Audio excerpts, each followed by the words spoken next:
શ્રી ગણેશાય નમઃ. જય શ્રી કૃષ્ણ, જય માતાજી, હર હર મહાદેવ. આજે આપણે ભગવાન ગણેશજીને હાથીનું મસ્તક કેવી રીતે મળ્યું તેના વિશે જાણશું. તો એ બાળકોને પણ બહુ મજા આવે એવી વાર્તા છે. જય ગણપતિ બાપા કી જય.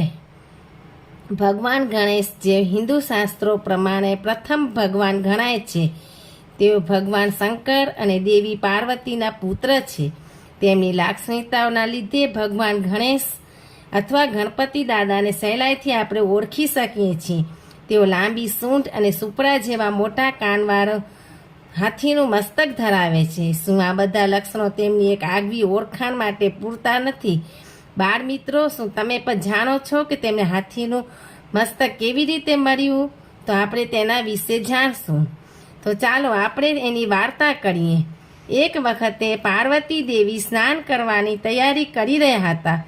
તે દરમિયાન કોઈને અંદર દાખલ ન થાય તે માટે નંદીને એટલે ભગવાન શંકરના બળદને દરવાજા પાસે ચોકીદાર તરીકે બેસાડ્યા હતા અને અંદર આવવા નહીં દેવાની સૂચના આપી હતી. થોડી જ વારમાં શંકર ભગવાન ત્યાં આવી પહોંચ્યા અને તેમણે નંદીને દરવાજા પાસે ઊભેલો જોયો. કોઈને અંદર નહીં આવવા દેવાની પાર્વતી દેવીની સૂચના હોવા છતાં પણ ભગવાન શંકર પ્રત્યેની પોતાની નિષ્ઠાને કારણે નંદી તેમને અંદર જતા રોકી ના શક્યો. આ ઘટનાથી પાર્વતી દેવી ખૂબ ક્રોધિત થઈ ઉઠ્યા અને તેમણે નક્કી કર્યું કે તેમની પાસે પણ નંદી જેવો વફાદાર અને નિષ્ઠાવાન રખેવાળ હોવો જ જોઈએ. આમ ફરીથી એક દિવસ જ્યારે પાર્વતી દેવી સ્નાનની તૈયારી કરી રહ્યા હતા, ત્યારે તેમણે જાતે જ પોતાના માટે રખેવાળ બનાવવાનું વિચાર્યું. તેમણે પોતાના શરીર પર લગાવેલ ચંદન, હળદર અને મલાઈના લેપમાંથી થોડો ભાગ લઈને તેમાંથી એક બાળકનું પૂતળું તૈયાર કર્યું. પાર્વતી દેવી તો જાણે એ બાળકને જોતા જ રહી ગયા અને પોતાના આ નિર્ણય માટે તેમણે અત્યંત આનંદ થયો. તેમણે પુત્રમાં પ્રાણ પૂર્યા અને તેને પોતાના પુત્ર ગણેશ તરીકે જાહેર કર્યો. તેમણે બાળકને દરવાજા પાસે રખેવાળી કરવાની અને કોઈ પણ વ્યક્તિને અંદર પ્રવેશવા નહીં દેવાની કડક સૂચના આપી. ગણેશ ભગવાન દરવાજા પાસે ઊભા રહ્યા અને તેમની માતાની આજ્ઞાનું શ્રદ્ધાપૂર્વક પાલન કર્યું. થોડી જ વારમાં ભગવાન શંકર ત્યાં આવે છે અને એક નાના છોકરાને ત્યાં ઊભેલો જોઈને આશ્ચર્ય પામે છે.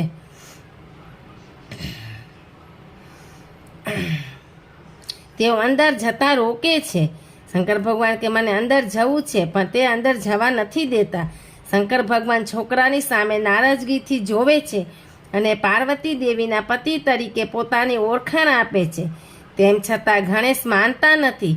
અનેક પ્રયત્નો કરવા છતાં પણ ગણેશનો સતત વિરોધ ચાલુ રહેવાથી ભગવાન શંકર કોપાયમાન થઈ જાય છે અને આવેશમાં આવીને તેઓ પોતાના ત્રિશૂળથી જ એક જ ઝાટકામાં ગણેશનું માથું ધરથી અલગ કરી નાખે છે.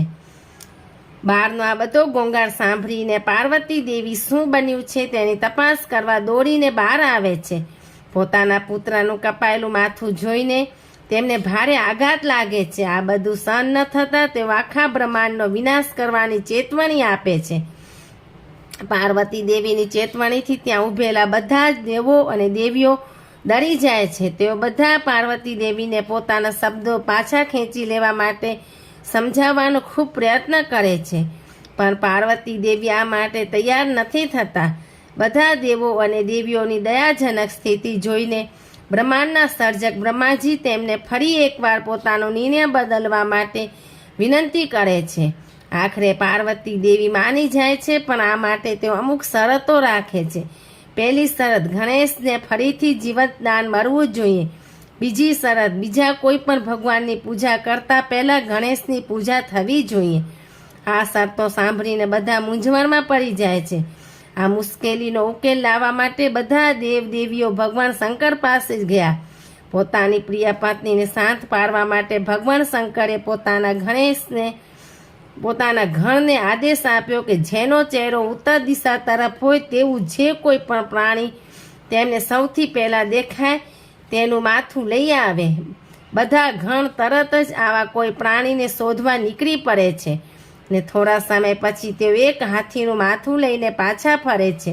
ભગવાન શંકર તેને ગણેશના શરીર સાથે જોડે છે પોતાની શક્તિઓનો ઉપયોગ કરીને તેઓ તેનામાં પ્રાણ પૂરે છે અને ગણેશને પોતાના પુત્ર તરીકે જાહેર કરે છે.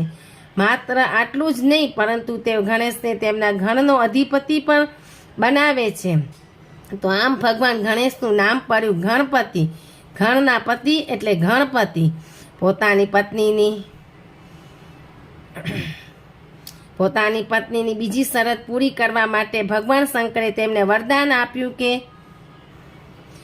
કોઈ પણ શુભ કામની શરૂઆત કરતા પહેલા બધા ગણેશની પૂજા કરશે. તો બાળકો, હવે તમને ખબર પડી ગઈ ને કે કોઈ પણ નવા કામની શરૂઆત કરતા પહેલા આપણે ભગવાન ગણેશજીને કેમ પૂજીએ છીએ. પૂજા વખતે બોલવામાં આવતો મંત્ર વક્રતુંડ મહાકાય સૂર્યકોટી સમપ્રભા નિર્વિઘ્નમ કુર્મે દેવ સર્વકાર્યેષુ સર્વદા. એનો અર્થ પણ એમ થાય છે કે આપ મોટા શરીરવાળા અને વળેલી સૂંઢવાળા છો અને કરોડો સૂર્યનું તેજ ધરાવો છો. હે દેવ, આપ અમારા બધા જ કામ હંમેશા નિર્વિઘ્ને પૂરા થાય એવી કૃપા કરો. જય ગણપતિ બાપા કી જય. હર હર મહાદેવ. જય શ્રી કૃષ્ણ.